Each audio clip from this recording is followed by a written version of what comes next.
চলমান বিএনপির অসহযোগ আন্দোলন ও ডার্মি নির্বাচন বর্জনের কর্মসূচিকে উপেক্ষা করে অনেক নেতাকর্মী নির্বাচনে অংশগ্রহণ ও প্রচারণা করার জন্য কেন্দ্রীয় বিএনপির পক্ষ থেকে বেশ কিছু নেতাকর্মীকে বহিষ্কার করেছে দলটি।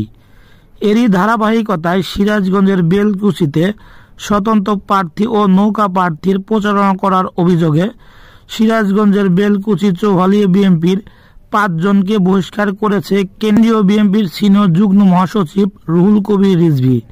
তবে এখানে জেলা বিএনপির বহিষ্কারের জন্য ৪ জন নেতাকর্মীর নাম পাঠানো হয় কেন্দ্রে, কিন্তু দেখা যায় দলের বিভিন্ন আন্দোলনে সক্রিয় সাবেক উপজেলা বিএনপির সাবেক সাধারণ সম্পাদক আব্দুর রাজ্জাক মণ্ডলের নামে বহিষ্কারের সুপারিশ না থাকার পরেও তাকে বহিষ্কার করা হয়েছে।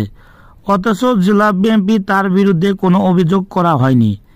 দলটির সাংগঠনিক নিয়ম অনুসারে উপজেলা পর্যায়ে কাউকে বহিষ্কার করার পূর্বে জেলা সভাপতি সাধারণ সম্পাদকের সুপারিশ ক্রমে কেন্দ্রে তার সিদ্ধান্ত নিয়ে থাকেন।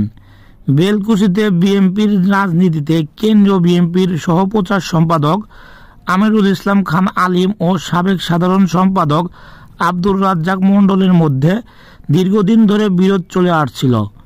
এই এলাকায় আলিম নিজের একক অবস্থা তৈরি করতে কেন্দ্রে মিথ্যা তথ্য দিয়ে রাজ্জাক মণ্ডলকে বহিষ্কার করেছে বলে অভিযোগ করেন আব্দুর রাজ্জাক মণ্ডল সহ তার সমর্থকরা। মঙ্গলবার দুপুরে বেলকুচি প্রেস ক্লাবে এক সংবাদ সম্মেলনে এ সকল অভিযোগ করেন আব্দুর রাজ্জাক মণ্ডল।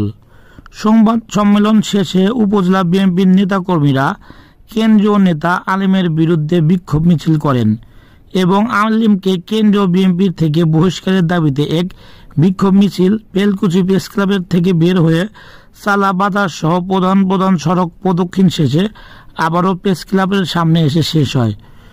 সংবাদের আলো, ডেস্ক নিউজ।